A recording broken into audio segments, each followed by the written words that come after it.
Very good afternoon to all students of virtual classes of MP. मैं इस virtual class में BA fourth semester समाजशास्त्र के सभी बच्चों का स्वागत करता हूं, अभिवादन करता हूं। आप सभी से मेरा अनुरोध है कि संस्कृतिकरण विषय के ऊपर हम आपस में बातचीत करें, संवाद करें, इसके ऊपर जानें। इसके पूर्व आप सभी अपने अपने स्थानों पर आकर के बैठ जाएं और अपने उन फ्रेंड्स को भी आप अंदर वर्चुअल क्लासरूम में ले आइए जो बाहर घूम रहे हैं। ये संस्कृतिकरण पर हमारा समाजशास्त्र का जो आज टॉपिक है, बीए फोर्थ सेमेस्टर के बच्चों के लिए यूनिट 3 का ये टॉपिक है। अपना जो व्याख्यान है वो प्रारंभ कर रहे हैं। सभी बच्चों से मैं अनुरोध करता हूं कि शांतिपूर्वक अपने अपने स्थान पर क्लासरूम में बैठ जाएं। बच्चों, संस्कृतिकरण जैसा कि नाम से स्पष्ट होता है, यह हमारे भारत के एक बहुत ही प्रसिद्ध समाजशास्त्री एमएन श्रीनिवास का नाम आपने सुना होगा अधिकांश बच्चों ने, जिन्होंने भारतीय समाजशास्त्र को एक गौरवमयी पहचान पूरे विश्व पटल पर देने में महत्वपूर्ण भूमिका का निर्वहन किया। एमएन श्रीनिवास की इस संस्कृतिकरण की कंसेप्ट के कारण ही पूरे विश्व में भारतीय समाजशास्त्रियों का नाम ऊंचा हुआ। सबसे पहले प्रोफेसर एमएन श्रीनिवास, ये बेंगलोर के रहने वाले हैं, अब तो इस दुनिया में नहीं रहे हैं, लेकिन इन्होंने अपना एक बहुत ही महत्वपूर्ण अध्ययन दक्षिण भारत के मैसूर में जो एक कुर्ग जाति रहती है, उसका उन्होंने एक सोशल स्टडी जब वो कर रहे थे, तब वहां पर उन्होंने इस संस्कृतिकरण की धारणा जो कंसेप्ट है उसका उन्होंने प्रतिपादन किया। संस्कृतिकरण एक प्रकार का परिवर्तन का बोधक है, एक प्रकार की गतिशीलता का बोधक है। बच्चों, आओ सबसे पहले हम जानें ये सामाजिक गतिशीलता के साथ जुड़ी हुई कंसेप्ट है, तो सामाजिक गतिशीलता को समझें। सामाजिक गतिशीलता हमारे सामाजिक परिवर्तन का एक अंग होती है। परिवर्तन आप जानते हैं बच्चों, परिवर्तन इस निसर्ग का, इस प्रकृति का एक अनिवार्य हिस्सा है। हर एक व्यक्ति के जीवन में प्रकृति का कोई भी व्यक्ति क्यों ना हो, कोई भी जीव क्यों ना हो, कोई भी वनस्पति क्यों ना हो, प्रकृति की समस्त घटनाओं में परिवर्तन अवश्य संभावी है, यानी होता ही है। तो उसी रूप से हमारे सामाजिक जीवन में भी बहुत सारे परिवर्तन होते हैं। सामाजिक परिवर्तन आप जानते हैं, जो हमारे सामाजिक घटनाओं में, सामाजिक संबंधों में, सामाजिक संगठन में, सामाजिक ढांचों में, सामाजिक प्रकारों में जो परिवर्तन आते हैं उसे हम सामाजिक परिवर्तन कहते हैं। और सामाजिक परिवर्तन का एक भाग है जिसको हम सामाजिक गतिशीलता के रूप में जानते हैं। गतिशीलता यानी जिसमें समय के साथ गति जुड़ी हुई है, स्थान परिवर्तन जुड़ा हुआ है, विकास जुड़ा हुआ है। सामान्यतः गतिशीलता वो होती है जो किसी व्यक्ति या किसी समूह के जीवन में उसकी पद, स्थिति और स्थान को लेकर के उसके जीवन में जो परिवर्तन आते हैं उसको गतिशीलता कहा जाता है। गतिशीलता उदग्र भी हो सकती है, क्षितिज भी हो सकती है और निम्न भी हो सकती है। गतिशीलता के 3 रूप पाए जाते हैं।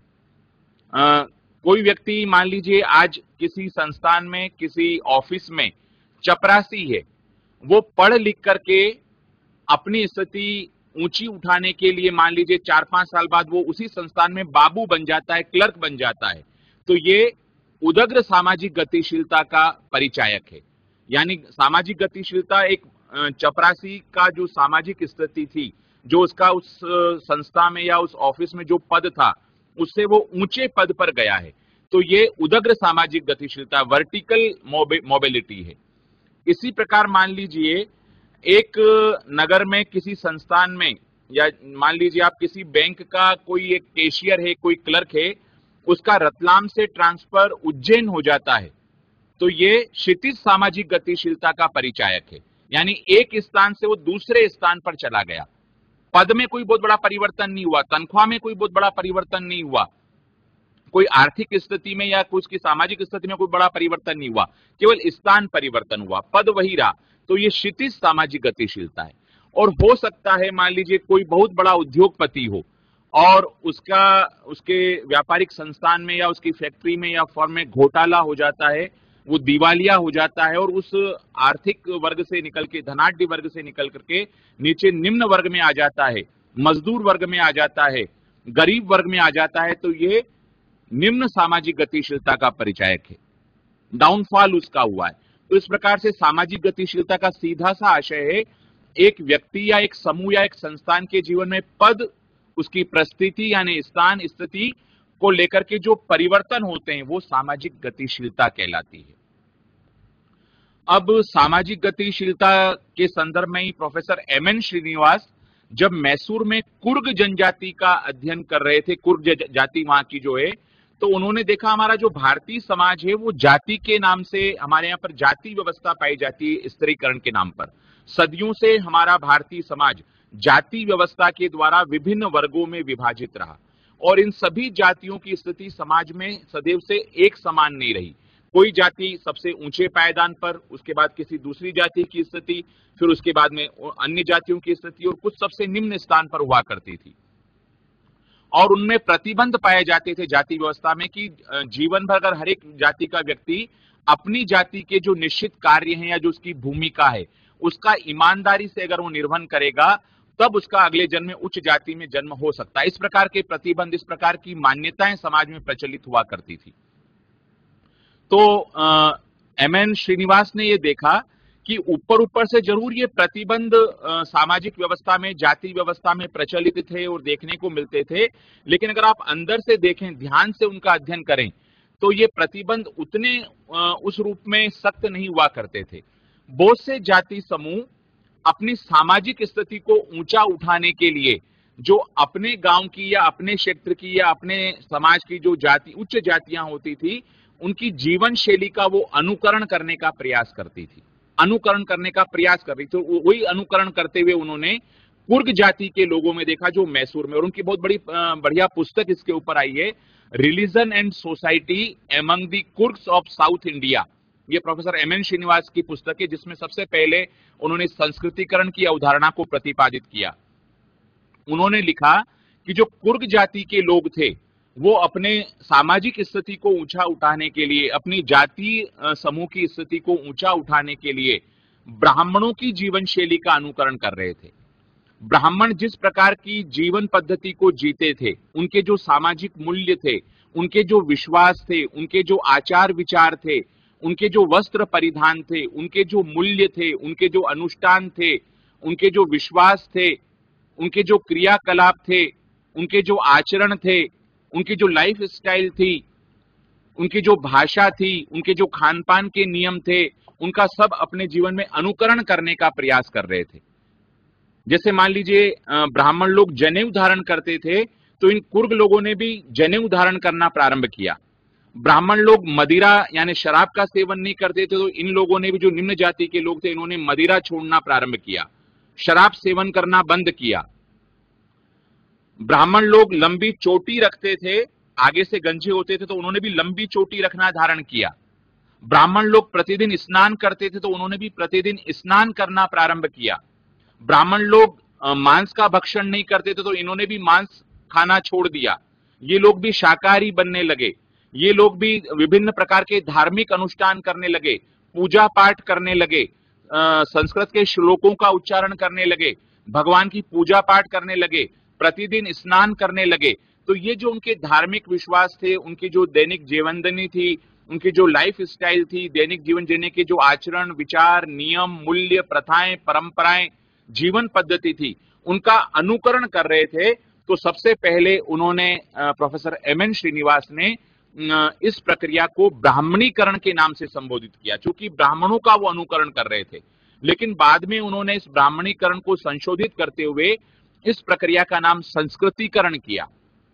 और संस्कृतिकरण में उन्होंने ये बताया कि केवल ब्राह्मण ही नहीं, जो भी अपने गांव की या उस इलाके की या उस क्षेत्र की जो डोमिनेंट कास्ट है, हो सकता है वो क्षत्रिय राजपूत जाति किसी गांव में ज्यादा प्रबल हो, तो कुछ लोगों ने उनका भी अनुकरण किया, उनकी लाइफ स्टाइल का, उनकी संस्कृति का, उनके मूल्यों का, उनके जीवन जीने के तरीकों का, उनके परिधानों का, उनकी वस्त्र भूषाओं का, वेशभूषाओं का, खान पान का। हालांकि क्षत्रिय लोग मदिरा का सेवन करते हैं और मांस का भक्षण भी करते हैं। इसलिए वैश्य दूसरे जो निम्न जाति के लोग हैं उन्होंने क्षत्रियों का कम अनुकरण किया, ब्राह्मणों का ज्यादा अनुकरण किया था। क्योंकि क्षत्रिय लोग भी विभिन्न प्रकार की समस्याओं में राज कार्य में ब्राह्मणों की सलाह और परामर्श लिया करते थे। तो लेकिन बाद में संस्कृतिकरण में उन्होंने ये कहा कि कोई निम्न हिंदू जाति जब अपने से उच्च जातियों के जीवन का अनुकरण करती है, या कोई पिछड़ी जनजाति या कोई पिछड़ा हुआ जनजाति समूह या कोई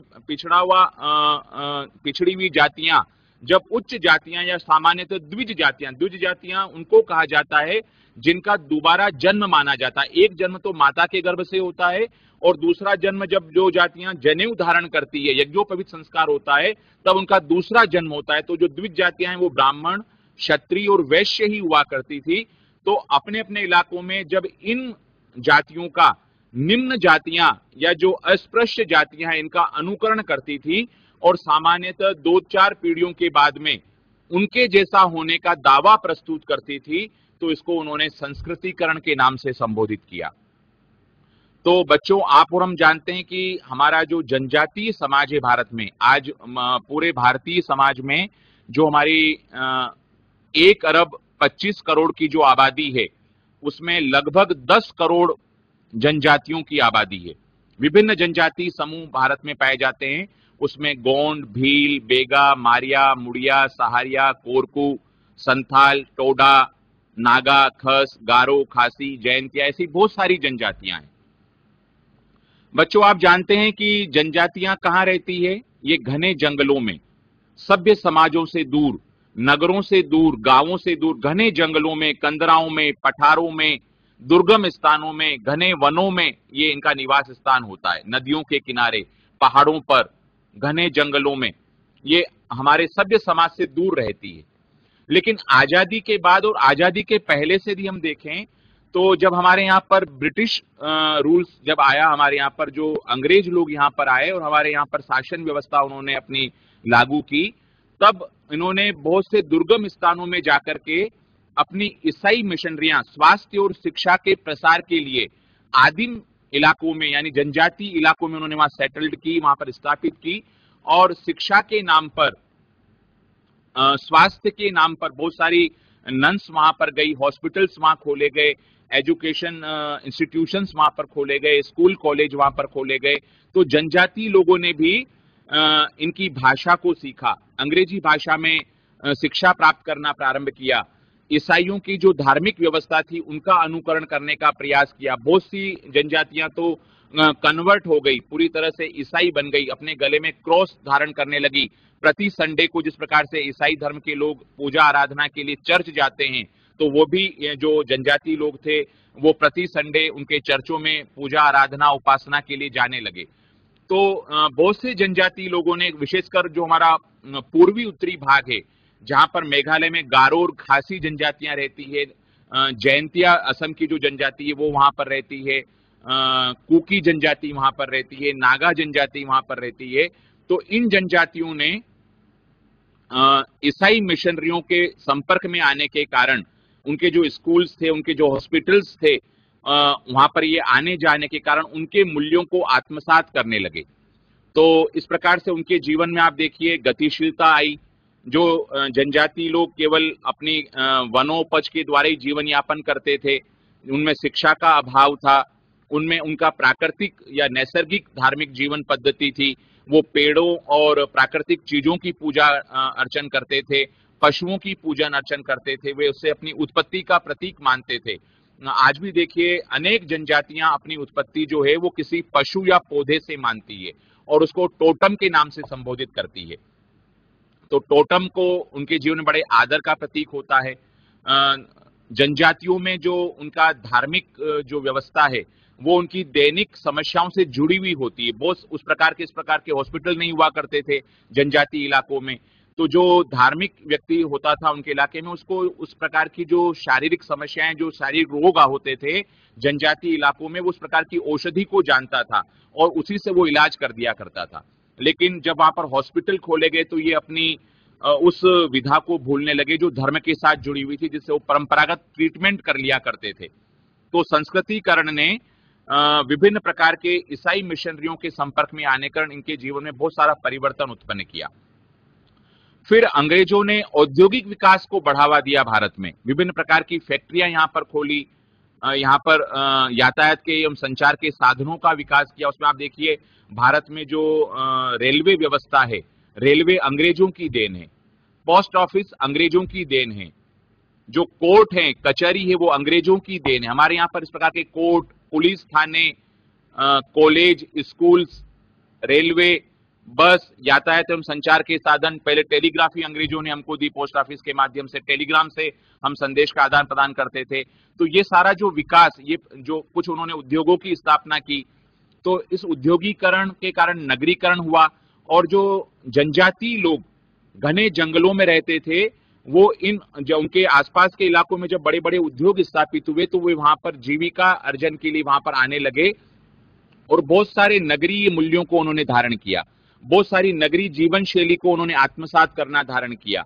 वहां की भाषा उन्होंने सीखी, वहां के परिधान, अधिकांश जो हमारी आदिम जनजातियां हैं वो अर्धनग्न अवस्था में ही रहा करती थी, पूरे कपड़े लगभग वो धारण नहीं करती थी। लेकिन जब वो नगरों में आए तो नगरीय लोग जिस प्रकार के परिधान पहनते हैं, उन्होंने उस प्रकार के परिधान पहनना प्रारंभ किए। उनकी जो भाषा थी नगरीय जीवन शैली की, वो भाषा उन्होंने सीखी, वो चाहे अंग्रेजी हो चाहे हिंदी हो, अलग अलग इलाके में अलग अलग भाषा होती है। जिस इलाके में जो जनजातियां रहती है, मान लीजिए आंध्र प्रदेश की कोई, तो उन्होंने तेलुगु भाषा भी सीखी अपनी जनजातीय भाषा के साथ में।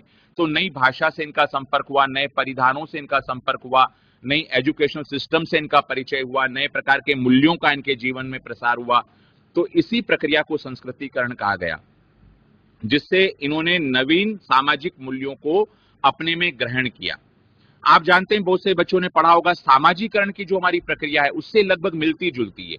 सामाजिकरण की प्रक्रिया में एक जो छोटा बच्चा होता है वो अपने परिवार के मूल्यों को सीखता है। परिवार में उसका जन्म होता है, परिवार के जो बड़े बुजुर्ग लोग होते हैं, माता पिता, बड़ा भैया, बड़ी बहन, दादा दादी, नाना नानी, चाचा चाची, ताऊ ताई, उसको बोलना सिखाते हैं, उसको चलना सिखाते हैं, उसको भाषा सिखाते हैं, उसको बहुत सारी बेसिक बातों को, खाने की जो हैबिट्स होती है, चलने की जो हैबिट्स है, भाषा ज्ञान है, पहचानने की क्षमता है, रंगों को पहचानने की क्षमता है, पशु पक्षियों को पहचानने की जो क्षमता है, उसका ज्ञान कराते हैं। तो उस प्रोसेस को सामाजिकरण कहा गया है। सामाजिकरण माने एक जैविकी प्राणी को एक सामाजिक प्राणी में रूपांतरित करने की जो प्रक्रिया है, एक बायोलॉजिकल जो हमारी बॉडी है, जो जैविकी अवधारणा है, जिसमें केवल जैविकी विशेषताएं होती है, उसमें सामाजिक विशेषताएं रूपांतरित, ये सामाजिक विशेषताएं उसमें आए, तो एक जैविकी प्राणी को सामाजिक प्राणी में परिवर्तित करने की जो प्रक्रिया है वो सामाजिकरण है। और उसी का विस्तृत रूप है, जब एक जनजाति किसी दूसरे समूह या किसी दूसरी जाति या किसी दूसरे समूह के मूल्यों को आत्मसात करती है, जीवन पद्धति को आत्मसात करती है, तो वह प्रक्रिया संस्कृतिकरण कहलाती है। तो संस्कृतिकरण हमारी जनजातियों का केवल ईसाइयों के संपर्क में या अंग्रेजों के संपर्क में आने के कारण तो हुआ ही, इसी के साथ बहुत सी जो जनजातियां, खासकर जो मध्य भारत की जनजातियां हैं, वो हिंदू व्यवस्था के संपर्क में आई। उन्होंने हिंदुओं के जीवन की जो पद्धति है, हिंदू लोग पूजा पाठ करते हैं, मंदिर जाते हैं, प्रतिदिन स्नान करते हैं, तो ऐसी बहुत सारी सांस्कृतिक मूल्यों को, धार्मिक मूल्यों को, उनके दैनिक जीवन के आचरणों को उन्होंने भी करना शुरू किया। जो आपने देखा होगा, भीलों में एक भगत आंदोलन चला। भगत आंदोलन यानी जो धार्मिक जीवन मूल्यों से जुड़ा हुआ था, धार्मिक मूल्यों से जुड़ा हुआ था, धार्मिक अनुष्ठानों से जुड़ा हुआ था। भगत यानी जो भगवान की पूजा करता है, जो भक्त यानी भगवान से जुड़ा हुआ है।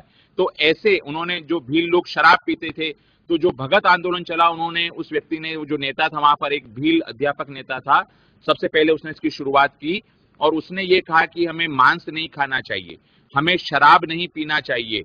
उन्होंने अपने सिर पर तिलक लगाना प्रारंभ किया, प्रतिदिन स्नान करना प्रारंभ किया, गायत्री मंदिर के संपर्क में आए, गायत्री मिशन के संपर्क में आए। गायत्री जो परिवार है, शांति कुंज हरिद्वार उसका हेडक्वार्टर है, वहां के जो बहुत सारे शांति कुंज के जो छोटी छोटी संस्थाएं हैं, जो उनकी सब सेंटर्स हैं, वो आदिवासी इलाकों में भी गायत्री परिवार वहां पर खोले गए, गायत्री मंदिरों की स्थापना हुई। तो उनके जो मूल्य थे उनको उन्होंने धारण करना प्रारंभ किया। यहाँ सत्यनारायण की कथा उन्होंने करना प्रारंभ किया, हनुमान जी की पूजा करना प्रारंभ किया। ये लोग प्राकृतिक जीवन या प्राकृतिक धर्म को मानने वाले लोग थे, नैसर्गिक धर्म को मानते थे। लेकिन हिंदुओं में संपर्क में आने के कारण इन्होंने हिंदुओं की जो व्यवस्था थी, खासकर हिंदुओं के जो धार्मिक मूल्य थे, उनको इन्होंने ग्रहण करना प्रारंभ किया, आत्मसात करना प्रारंभ किया। तो जो जनजातियां हिंदुओं के विशेष संपर्क में आई, उनमें इस प्रकार के परिवर्तन देखने को मिले। मैं अपनी अपना एक व्यक्तिगत अनुभव आपके बीच में शेयर करना चाहूंगा। सन 1990 में जब मैं अपना एमफिल का डेजर्टेशन लिख रहा था, एमफिल में एक कंपलसरी पेपर होता है, लघु शोध प्रबंध प्रस्तुत करना होता है, और उसमें मैं झाबुआ जिले की भील जनजाति का अध्ययन करने के लिए एक छावनी जोड़िया गांव है, वहां पर लगभग मैं 1 माह वहां पर उनके बीच में रहा। तो उस समय आज से लगभग ये लगभग 30-35 वर्ष पूर्व की घटना है, 25 वर्ष पूर्व की घटना है। तो मैं वहां पर एक जो टीचर थे वहां पर भील जनजाति के, उनसे मेरा संवाद हो रहा था, इनफॉर्मल टॉक जब मेरी हो रही थी, उन्हीं के यहाँ पर मैं रुका हुआ था। तो उन्होंने बताया कि जब मैं रतलाम में, जो कि शहरी इलाका है उससे पास में लगा हुआ है, वहां जब गया अपने अध्ययन के लिए, तो जिस परिवार में रहता था मैं, वो एक हिंदू परिवार था, और वो अपनी बेटियों का जब विवाह करते थे तो उसको कन्यादान वो करते थे। कन्यादान यानी सबसे बड़ा दान ऐसा हिंदुओं में माना जाता है कि जो व्यक्ति कन्यादान करता है उसके सारे पापों की समाप्ति हो जाती है, बहुत बड़ा दान इसको माना जाता है। इस प्रकार की जो मान्यताएं इसके साथ जुड़ी हुई थी। तो चूंकि जनजातियों में बच्चों आप जानते हो वहां पर कन्यादान नहीं होता है, वहां पर कन्या मूल्य लिया जाता है, ब्राइड प्राइस की व्यवस्था है, वधु मूल्य की व्यवस्था है, और बहुत ही प्राकृतिक व्यवस्था है, वो सामाजिक न्याय की व्यवस्था है। जब आप एक परिवार से किसी चीज को लेकर के आ रहे हैं, बेटी को लेकर के आ रहे हैं, तो उस परिवार में एक नुकसान हो रहा है, एक हर्जाना हो रहा है, तो उसकी भरपाई के लिए जनजाति लोग, जो वर पक्ष के लोग हैं, लड़के वाले लोग हैं, वो लड़की वालों को अपनी ओर से कुछ राशि या कुछ चांदी के गहने या कुछ पशु देते हैं, ताकि कुछ हद तक उस लड़की के नुकसान से उस परिवार की भरपाई हो सके। लेकिन इस व्यक्ति ने वो हिंदुओं में जो कन्यादान की व्यवस्था थी विवाह में, उसको सीखा, और उसने अपनी बेटियों का विवाह में ब्राइड प्राइस नहीं लिया, वधु मूल्य नहीं लिया, बल्कि अपनी बेटियों के साथ जब उसका विवाह हुआ तो उसने और कन्यादान, दहेज भी दिया। तो आप देखिए इस प्रकार का चेंज जो आया, यानी एक बहुत अच्छी व्यवस्था जनजातियों में होती थी, लेकिन हिंदुओं में संपर्क में आने के कारण एक नई प्रकार की व्यवस्था वहां पर आई, वो भी दहेज देना उन्होंने प्रारंभ किया, या कन्यादान, वहां पर वो एक व्यवस्था इस रूप में प्रारंभ हुई। तो एक संस्कृतिकरण का जरूर ये भाग है, लेकिन हम आगे भी अगले थोड़ी देर में हम चर्चा करेंगे कि इससे किस प्रकार के नुकसान या किस प्रकार का संक्रमण, किस प्रकार की परेशानियां संस्कृतिकरण जनजातियों के जीवन में पैदा कर रहा है। तो इसी प्रकार से आप देखिए जो गोंड जनजाति के लोग हैं, गोंड जनजाति के लोग अपना सरनेम के पीछे राजपूत लोगों के सरनेम धारण करने लगे, वो ठाकुर लगाने लगे अपने पीछे, और अपने आप को क्षत्रिय मानने लगे, यानी सामाजिक स्त्रीकरण में अपनी स्थिति ऊंचा उठाने का उन्होंने प्रयास किया। इसी प्रकार के भारिया के जो लोग हैं, वो भी टोटम से अपनी उत्पत्ति नहीं मान करके किसी देवी देवता या किसी बहुत बड़े व्यक्ति से अपनी उत्पत्ति मानना उन्होंने प्रारंभ किया। जैसे हिंदू व्यवस्था में आप देखें तो ऋषि मुनियों से वो उनको अपना वंशज या उनको अपना पूर्वज मानते हैं, और उनके वंशज अपने आप को मानते हैं। तो इन जनजाति लोगों ने भी एक हे भावना आई, और वो भी किसी महापुरुष या किसी ऋषि मुनि या किसी देवी देवताओं से अपनी उत्पत्ति को जोड़ने लगे। पशु और पौधे को उन्होंने हे दृष्टि से देखना प्रारंभ किया। तो इस प्रकार के नाना प्रकार के जो परिवर्तन हैं, वो अगर आप देखें तो जनजातियों में भी हमें देखने को मिलते हैं। अब मैं जो आपके यहाँ पर फ्लैश हो रहा है आपके मॉनिटर पे, आप देखिए सामाजिक गतिशीलता एवं परिवर्तन, जो हमारा टॉपिक है संस्कृतिकरण, उसको डिफाइन किया गया है। सामाजिक गतिशीलता से तात्पर्य किसी व्यक्ति या समूह की सामाजिक परिस्थिति, पद या स्थान में परिवर्तन से है।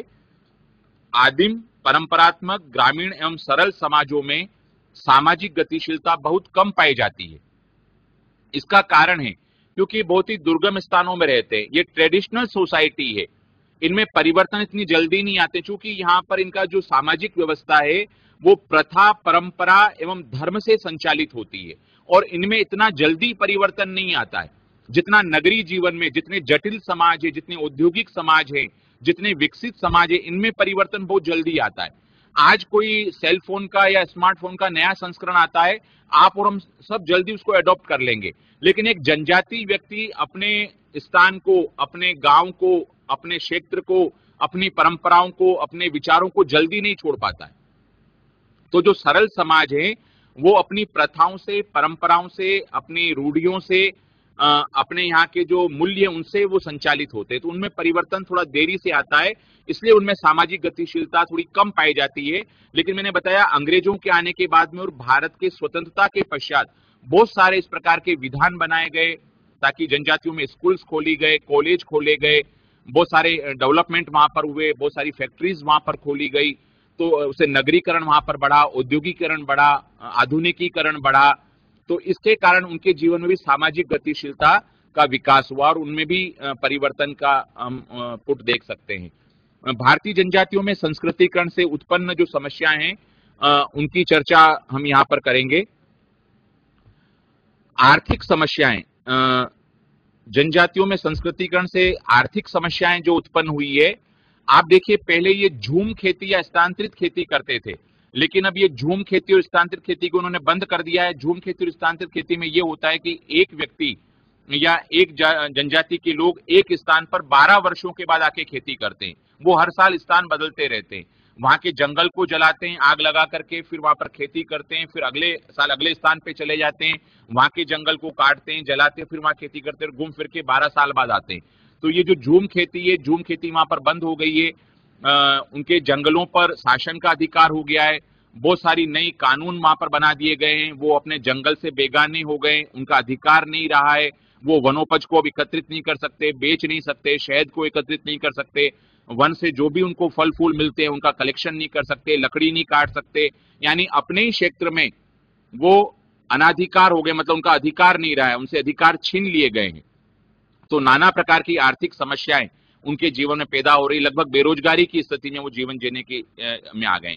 जनसंख्या की समस्या, बहुत सी जनजातियां आज लगभग विलुप्ति की कगार पर है। भील और गोंड में केवल जनसंख्या लगातार भारतीय जो सेंसस है उसकी रेट के अनुसार बढ़ रही है, लेकिन अधिकांश जनजातियों की जनसंख्या बहुत तेजी से कम हो रही है, क्योंकि बहुत सी जनजातियों ने अपने धर्म परिवर्तन कर लिए हैं। बहुत सी जनजातियां अपने मूल जनजाति से ईसाई बन गई है, बहुत सी जनजातियां अपना धर्म परिवर्तित करके हिंदू बन गई है, यानी जहां जिस धर्म का ज्यादा प्रभाव था वहां पर वो कन्वर्ट हो गई है।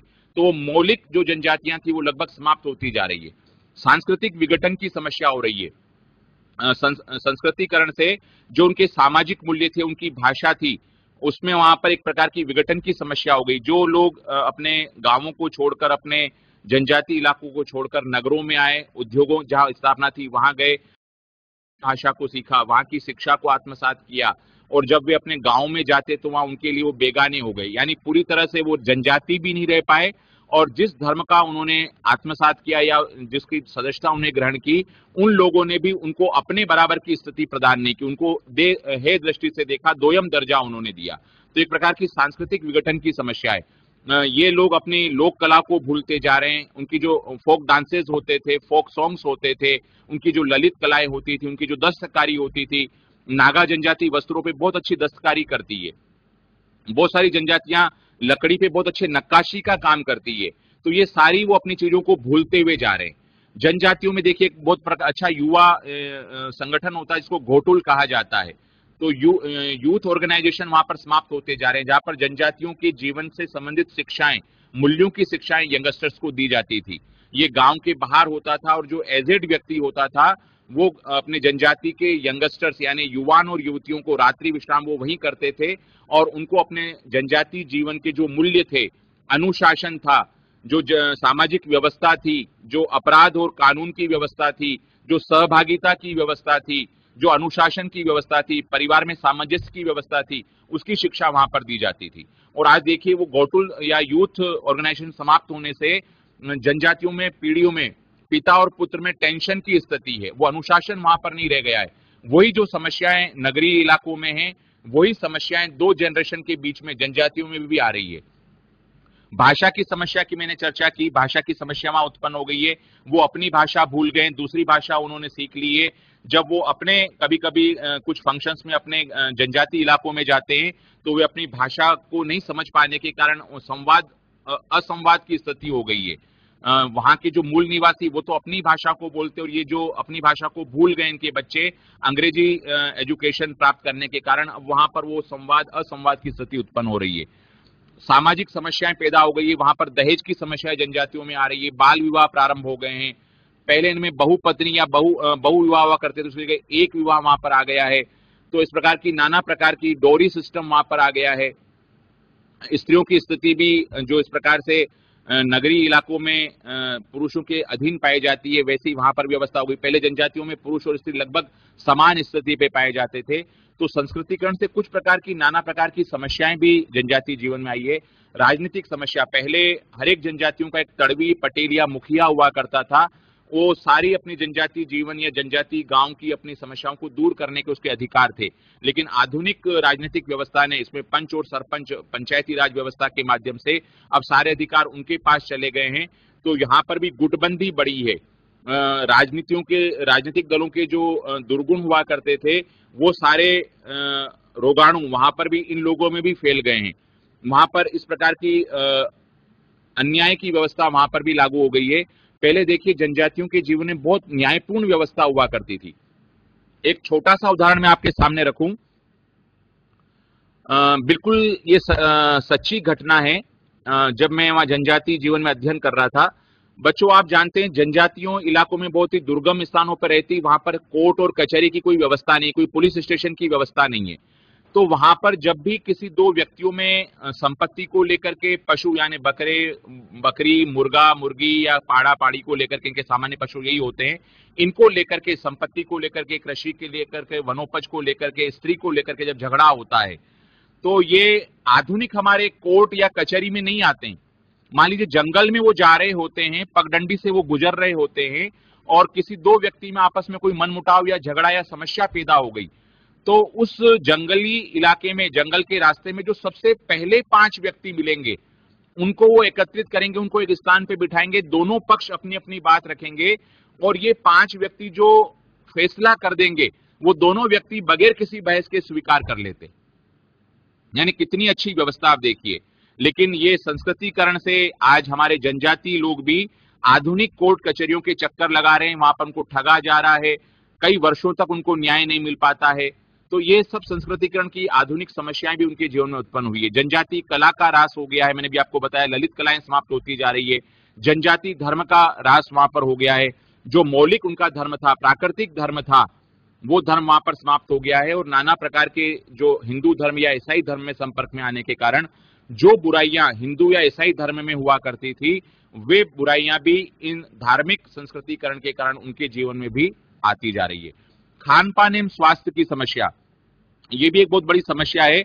आप देखिए जनजाति लोग बहुत ही एक प्रकृति के द्वारा, वन के द्वारा मिलने वाली बहुत ही पौष्टिक शराब का वो सेवन करते थे, जिसमें ताड़, गुड़ और चावल और महुआ के द्वारा एक बहुत ही उन्नत कोटि की शराब वो बनाते थे, जो पौष्टिक ज्यादा होती थी और उनके तनाव को कम करती थी।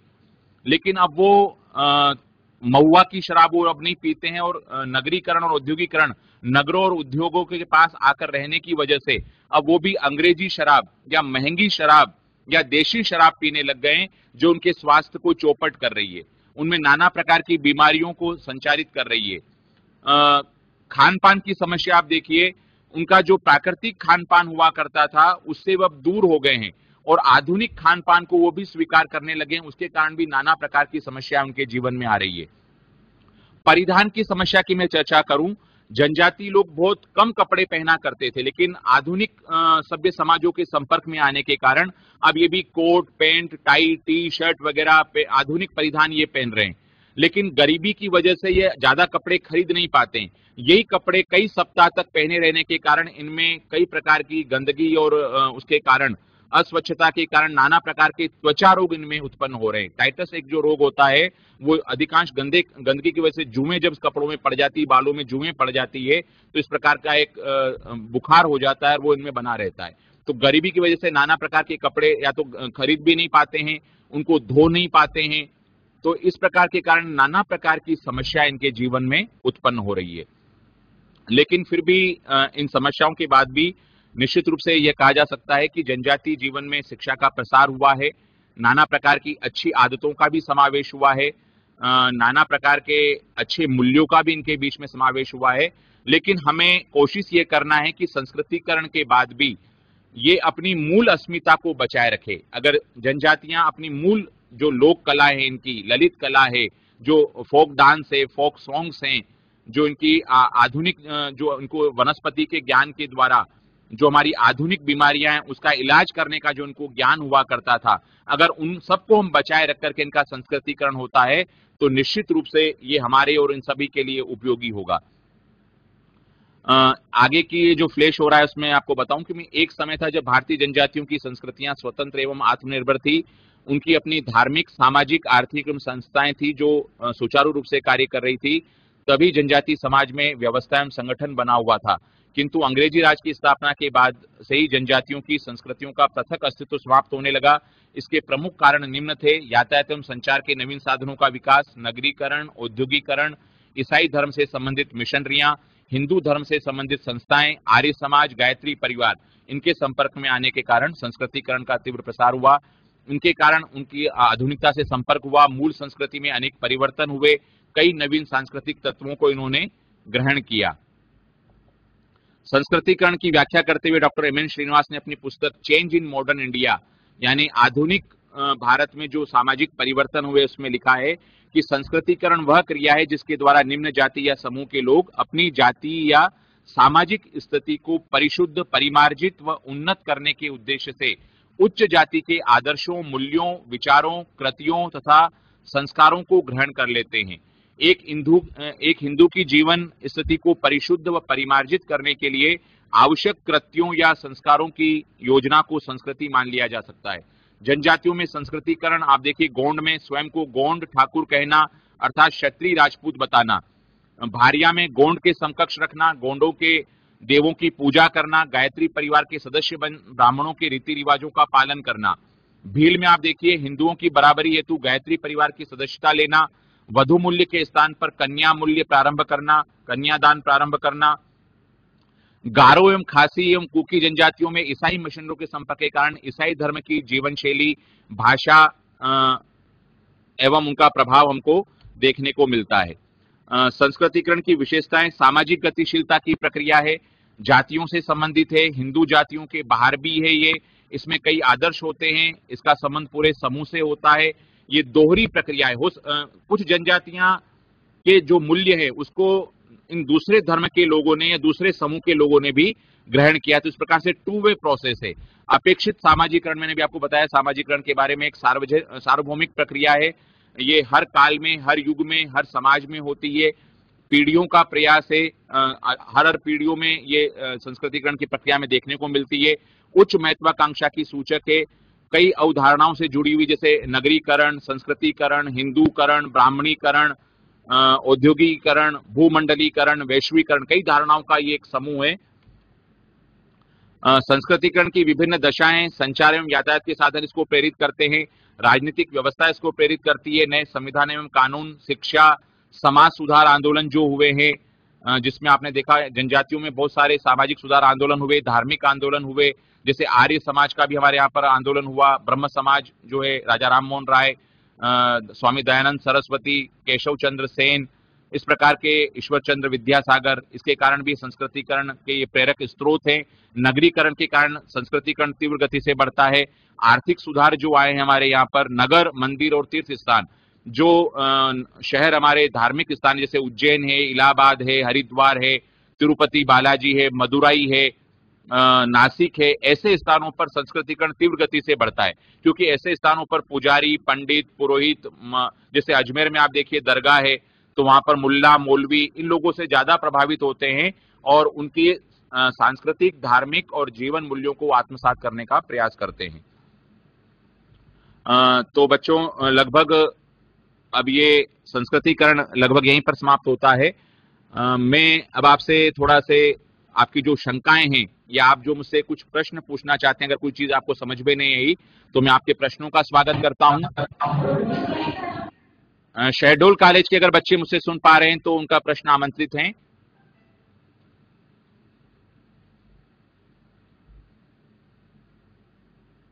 मंदसौर कॉलेज के अगर बच्चे सुन पा रहे हो,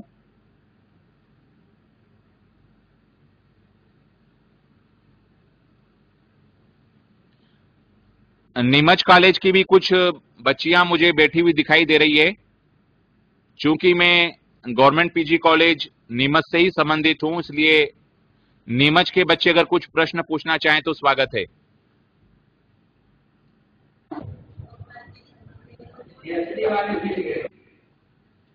नीमच के बच्चे कुछ सुन पा रहे हैं? जबलपुर, उज्जैन, रतलाम, थांदला, झाबुआ,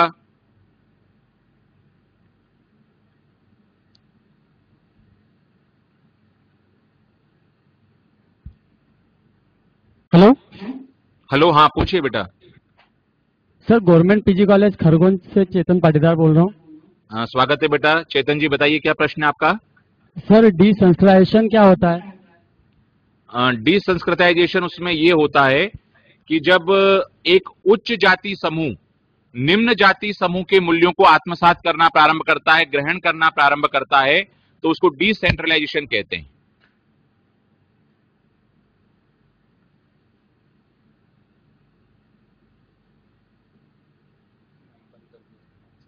माइक चालू कीजिए चेतन जी आप अपना। हाँ, हेलो। हाँ, जी सर। Thank you. और कोई thank you. Question? Khargone college के बच्चे मुझे दिखाई दे रहे हैं। खरगोन के बच्चे आप बताएं, आपके इलाके में कौन सी जनजाति रहती है? हेलो सर, चेतन पाटीदार बोल रहा हूँ। भील हाँ, सर। कौन सी भील?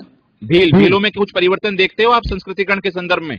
आप बताइए जी अगर सर, कुछ देखा देखते हो तो। हैं। क्या क्या आया परिवर्तन? एक दो बताइए जल्दी से, फिर हम दूसरी जगह बात करते हैं।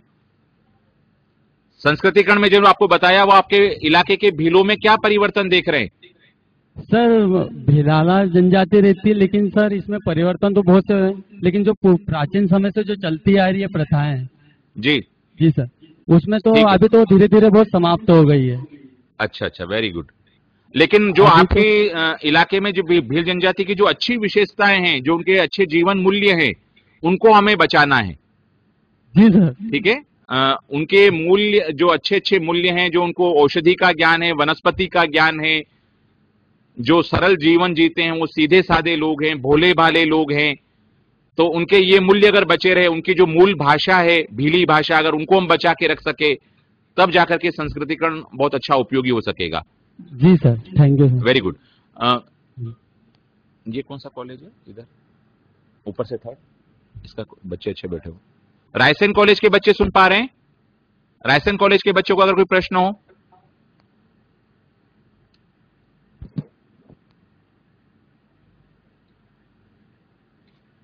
मंदसौर कॉलेज,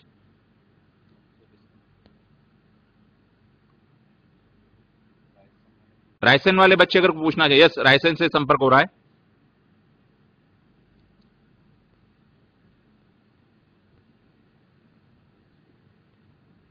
हाँ बेटा, आपका माइक्रोफोन स्टार्ट कीजिए, उसको ऑन कीजिए,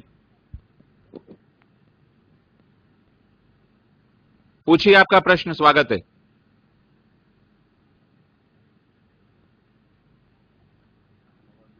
खंडवा, खंडवा कॉलेज से अगर संपर्क हो पा रहा है तो आपका प्रश्न। शहडोल कॉलेज से, शहडोल कॉलेज के बच्चे अगर कुछ पूछना चाहें तो जल्दी पूछें बेटा, समय कम है हमारे पास में। यस, शहडोल से कोई बच्चा प्रश्न पूछ रहा है, पूछिए। माइक ऑन कीजिए बेटा।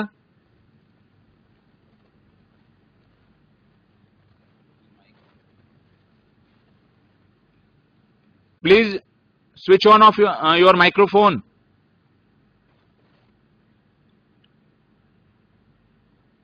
अरे आपके फोन का स्विच ऑन कीजिए बेटा।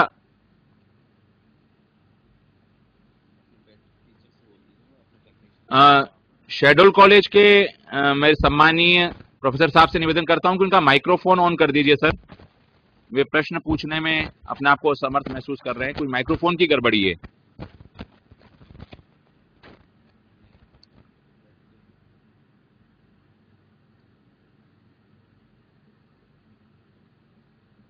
और किसी कॉलेज के बच्चों से अगर मेरा संपर्क हो पा रहा है और वो प्रश्न पूछना चाहते हैं तो जल्दी पूछें।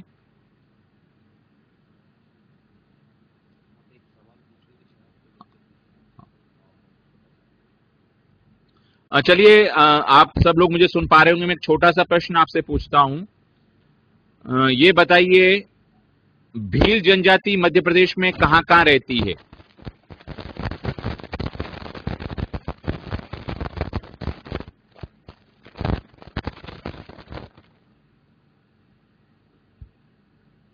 कौन से जिलों में भील जनजाति रहती है?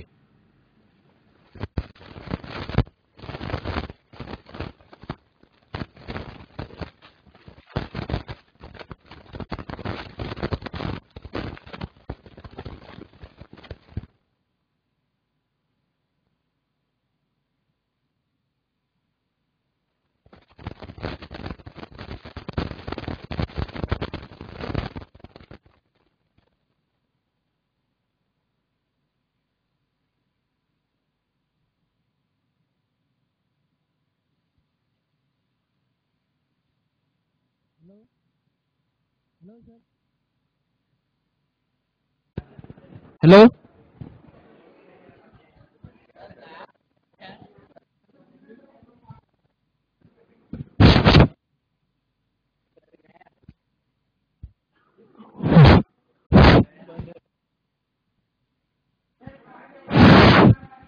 कहाँ पर हो सर?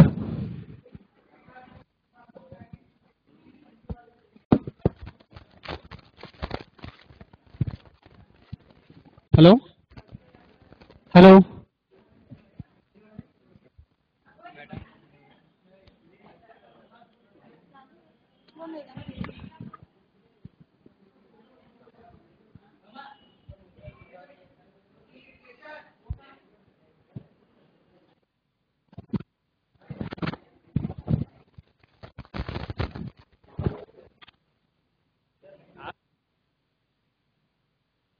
Hello mic.